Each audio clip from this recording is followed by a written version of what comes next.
Yeah, hi there. These comments are for, I'm going to use your initials for privacy purposes, RM.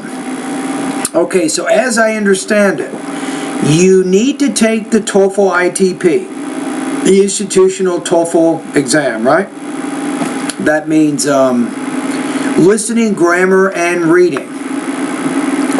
So you took the test 4 different times, you got 430, the third time you got 480, but then the fourth time your score was lower, so you're very frustrated, and you say you want to know your reading comprehension. So your question is, how do I improve my reading comprehension, right? So there's 5 things, and that's what I'm going to talk about in this video. I will go over exactly 5 things that you can do right now to improve your reading comprehension. And don't forget, and let me get a pen for a minute here, there's one thing I want to tell you at the end of the video, so let me get my pen out so I remind myself, and then when we get to the end of the video, I will give you this important information. Alright? So let me get my notes down here. Okay, so believe it or not, the most important thing you can do right now is to simply spend time reading every day for about 45 minutes. I recommend newspapers, magazines, and books. Read, just get in the habit of reading to understand, to gain interest in subject matter, to just enjoy it. So just get used to reading extensively first.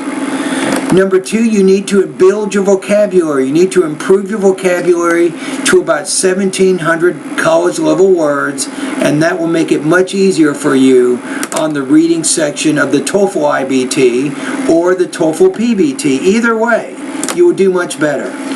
Number 3, a lot of people overlook this one, but you need to improve your reading speed to about 300 words per minute. The main thing is you can read fast enough so you can skim over the reading passages quickly, then you can answer those questions, you can read each question, you go into the passage, locate that related information, then you answer each question. So if you can read at 300 words per minute, it will be much easier for you to complete the reading section of both TOEFL exams, both types of TOEFL exams. Alright, number 4. You need to become familiar with the TOEFL reading question types and strategies for answering them.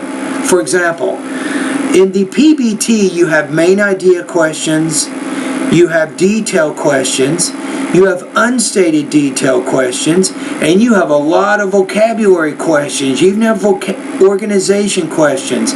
So you need to understand all of these reading question types and the strategies for answering them. That's also important.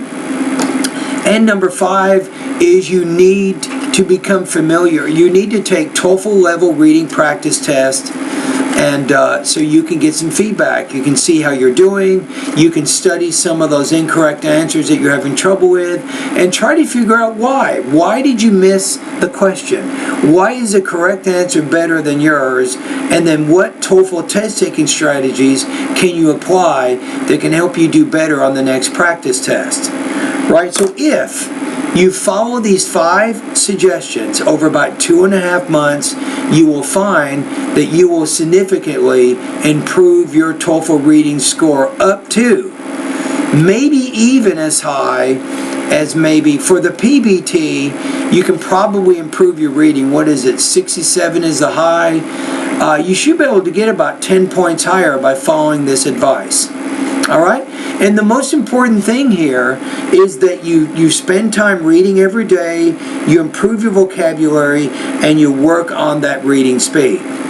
Okay, now here's what I wanted to tell you at the very end of this video. All of my courses right now, I have a 25% discount on any course that you might take, and you can go over to onlinetoeflcourse.com to find more about those courses. So for you, I have a vocabulary section. I also have a reading section which will help you to improve your reading comprehension and ultimately your TOEFL reading subtotal score. Alright? And thank you for your comments, and I hope this video will help you to move forward and helping you to improve your reading.